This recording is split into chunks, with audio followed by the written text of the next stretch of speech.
ci biti c'est la grande question. parce que ñii nga tudd nii tey am na ñoom ñu yilif li leen yóbbu kaso waaw waaye ñoom ñi leen yilif waaw moom laa la moo tax ma ne lan moo xew sëñ Saliou moo tax ma ne waaw tey man je ne peux pas comprendre waaw que ak Amadou Ba waaw qui est devenu un chef de parti waaw député de surcroît que Amadou Ba moom ba léegi on ne l'a pas interpellé Abdoulaye Daouda Diallo on ne l'a pas encore interpellé xam nga Sénégal moom dama ne fii amul nit nu mu fa war a mën a toll nga tooñ dëkk bi de juste de la woo France Sarkozy mais nga xam ne noonu président de la République barki dem lañu ko rab ci kaso bi mu defa 20 jours je crois di bëgg a dem yow ma xam ñii nga xamante ne ñëpp ils ont eu des responsabilités par rapport à cette tête cachée là ñooñu war nañu interpeller Mame Mbaye Niang ma toog fële moom ci wàllu boppam ak li ñu koy tuumaal ci dans ce rapport Prodac là war nañ lancer mandat d'arrêt mu ñëw fii parce que gis naa ko temps yi mu toog ci biti di def ay émissions en direct fii toog di wax dafa war a ñëw fii ci dëkk bi le président Macky Sall quelle est sa responsabilité par rapport à li fi xew yëpp moom la je te pose cette question concernant Macky Sall mais ba léegi c'est-à-dire que rien n'a été dit bëggoon a jàll après parce que dafa dañuy wax ni moo jiite woon réew mi boo tax ma ne man lan moo expliquer tekkaaral bi nga xam ne moo am ci Macky Sall au point que même on a l'impression que Macky Sall même veut se faire réhabiliter par l'actuel président de la République mais Macky Sall depuis un certain temps sax mi ngi ci réorganisation de son parti moom laa la mais waaw Macky Sall s'il veut reprendre du poil de la bête waaw mais c'est parce que justice ñu nit ñi ñoo ne teg Macky Sall s'il ose aujourd'hui ne moom il va en tout cas reprendre en main son parti ak li mu fi bàyyi fii yëpp mais man dama bëgg a waaru Macky Sall dañ ko war a Macky Sall nee naa leen Macky Sall ñi woon njëkk interpellé ci dëkk bi Sall li fi xew non mort de 2021 jusqu'à aujourd'hui mais ça porte l'empreinte de Macky Sall et de ses sbires donc moom tey daal amul ku ñu war a mën a interpellé ci dëkk bi te moom du ci jiitu et man li ma jàpp mooy tey Macky Sall c'est pas quelqu'un qui doit être candidat à une élection dans ce pays. Ah bon? Ah oui. Avec tout ce qu'il a fait dans ce pays. Oui. Ah non. Mais Yamoussa, comment tu peux expliquer yow nga nekk président tu massacres ta population kooku bëgg a ñëw nekkaat encore président de la République c'est-à-dire que di ko xalaat quoi man jàpp naa ne moom Sénégal dootu fi nekk di président mais kooku waratu ko woon sax xalaat et on doit même plus lui donner l'opportunité juridique sax aujourd'hui Macky Sall mu ne day nekk candidat. Alors qu'en est-il de la responsabilité du nouveau régime? Mais sur le cas Macky Sall, mais on traîne les pieds. On traîne les pieds, c'est-à-dire que ça ne se comprend pas. On traîne les pieds. Macky Sall bu fekkoon ne tey. moom moo nekkoon sous cette posture-là. kon waxatuñ ko. man jàpp naa ne Macky Sall moom. ilaa yow mi diine il ne doit plus être candidat à une élection dans ce pays. Avec tout ce qu'il a fait dans ce pays. mënatu ko nekk. mënatul nekk candidat à rien absolument rien. waaw. ok c'est important. léegi nag man li ma jàpp mooy. la justice aussi ba léegi. qu'est-ce qui explique que la justice quand même traîne les pieds. sur le cas de Macky Sall. c'est important le cas de Macky Sall alors sëñ Saliou dañuy njëkkanteeg waxtu bi il y a aussi ci atum 2025 mi l'affaire Madiambal Diagne moom it marqué na.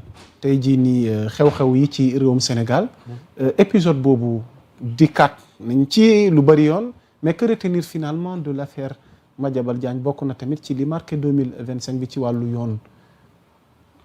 mais Madiambal Diagne c'est un prédateur financier c'est tout ça économique c'est tout.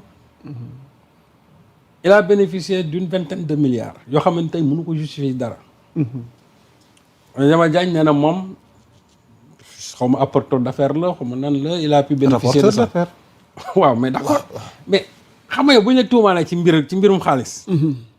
apporteur d'affaires ñu ne la tu as gagné une 20aine de milliards yow nga ne ni nga ko gagné c'est légal ñu ne la ni nga ko gagné c'est pas légal ñu lay topp ci loolu. waaw doo ñëw taxaw wut say avocat taxaw setal sa der doo ñëw taxaw.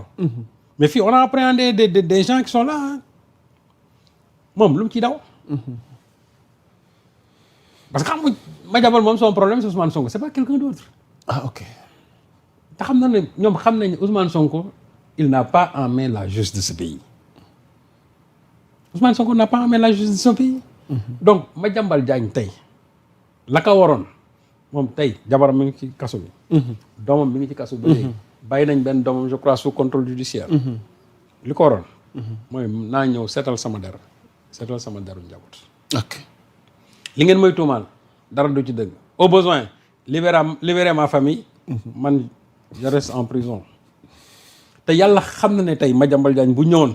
teg ay arguments yu dëgër par rapport à ces milliards là qu'il a gagné. ba ma am ci man lu parce que ma déglu version ñeneen ñi ba am ci benn conviction. wallahi je serai le premier à le défendre. mais ki ne bëqit daw. dem taxaw ci biti il mène un combat politique parce que Madiambal aujourd'hui il mène un combat politique. parce que boo bëggee dem taxaw lu ne nga yegg ko ci dëkk ñoom sax seen combat politique bi yëpp c'est contre Sonko. parce que ñi ngi ragal ginnaaw le président de la République tey fi mu ne nii ils sont en train de tout faire pour jéem a sax coller Sonko ay problème ay dossiers de sécurité et cetera yu demee noonu. dégg naa ko muy wax mais loolu bala muy neex da nga ñëw ci réew mi nga wax ko. mais ñoom seen problème yëpp du Bassirou Diomaye Faye. du kenn seen problème c'est Ousmane Sonko boo gisee ñu ci bëri tey di lëkkaloo ak Bassirou Diomaye Faye. moo lay wax ne ñoom ils ne sont pas contre le Pastef de. Ousmane Sonko la ñu contre. ok donc Madiambal. man jàpp naa ne son dossier là bu bëggee mu leer. du toog France parce que ñu ngi koy bëgg a extrader muy dem di wut il a saisi la justice française pour kenn dañ ko extrader. kooku mooy dafay toog. exactement alors que lui bi mu fiy jógee li mu waxoon man pour man jàpp naa góor ca wax maa ngi dem c'est pour mieux préparer ma défense. ok wante kii dem justice France daan na leen dañ maa bëgg a extrader. du ma dem. indi ay justificatif. kooku mooy fas yéene wul ñëw ci réew mi. te doon na ñaaw lool. ñu ne dañ ko extrader ñu tax ko indi. loolu moom pour man jàpp naa ne gàcce la. ragal kaso nag. warul tax Madiambal du ñëw ci réew mi. na ñëw seetal deru njabootam. buñ ko dee bàyyi ñu bàyyi ko buñ ko dee jàpp ñu jàpp ko. on n'est pas dans un régime dictatorial hein. Et puis aussi Ousmane Sonko n'a pas en main la justice. ah ok parce que ñoom ñoo wax ñu ne Sonko. Sonko ne dirige aucun magistrat dans ce pays. waaw Sonko dirigé wul benn magistrat. donc bu ñëwee moom li ñu koy tuumaal na dem pôle judiciaire financier bu demee moom foofu mu expliquer avec ces gens là c'est tout. c'est important beneen fànn actualité mbokk yi waxtaan wi mi ngi dox di wéy ñu ngi leen di nuyuwaat yéen ñi doog a dabe tey nag décryptage spécial la ak Serigne Saliou Gueye ci atum 2025 bi nga xamante ni daanaka tey lañ ci noppi alors Serigne Saliou ñu bëri itam bëgg xam tey sa njàngat ci classe politique bi mais notamment l'opposition ci atum 2025 bi seen taxawaay ay jamono gis nañ marche yi ñu fi initié parce que am na lu bëri lu ñu rafetluwul ci nouveau régime gi jàpp nañ ni dafa gën a métti que ci nguuru Macky Sall alors tey comment Serigne Saliou tey jii nii apprécie la démarche de l'opposition notamment ci atum 2025 gi ñu génn ni tey. le malheur de notre pays. Sous le magistère de Bassirou Diomaye Faye c'est qu'il n'y a pas d'opposition. déedéet xanaa Serigne Saliou. Il n'y a pas d'opposition. Dans la classe politique actuelle. Quel est le seul leader politique affirmé boo xam moo fi nga fi génn. mu tenir un discours politique bu nit ñi mën a dégg d'opposition amut. boof du ma ne am na mais mën naa njort séntoon nañ ko ci Amadou Ba gisuñu ko mais. Thierno Alassane. non Thierno Alassane il ne fait pas de la politique. Thierno il est dans la rancune mais Thierno il ne fait pas de la politique. malgré dossier Azer gi nga xamante ni mi ngi ci ba tey. non xanaa moom Azer rek a fi nekk. alors que moom Azer googu muy wax noonu moom dafa am lu mu fa bàyyi. te heure bu ñu ko ci interpellé am na benn dossier boo xam ne moom quand il était ici en tant que ministre de l'énergie. am na benn dossier boo xam ne moo ngi ko fay topp ba léegi mais dossier boobu heure bu ñu ko agité du ci wax. chaque fois que les gens agitent ce dossier moom du ci wax moom j'ai l'impression que aujourd'hui sa chasse gardée ou bien son pain béni c'est simplement l'Azer. yow mën nga Sénégal yëpp sa discours politique bi yëpp Azer kese la. man xamul lu ma bëggoon mooy c'est-à-dire que une opposition boo xam ne nii qui critique et qui fait des propositions comme ni ko Sonko doon defee Sonko dafa ñëw am indi benn boo gisee Sonko nit ñi topp ko moo tax ma ne c'est pas pour les beaux yeux de Sonko c'est pas pour ses beaux yeux Sonko dafa am lu mu ñëw indi une façon autre de faire la politique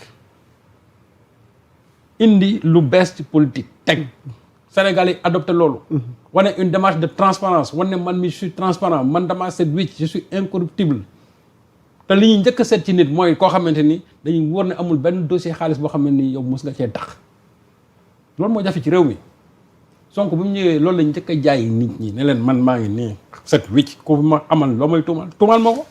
Bougane. mais Bougane il n'est pas dans la politique. déjà moom agité na une plainte ci ndodd Sonko ak benn DG ci rapport ITIE bi.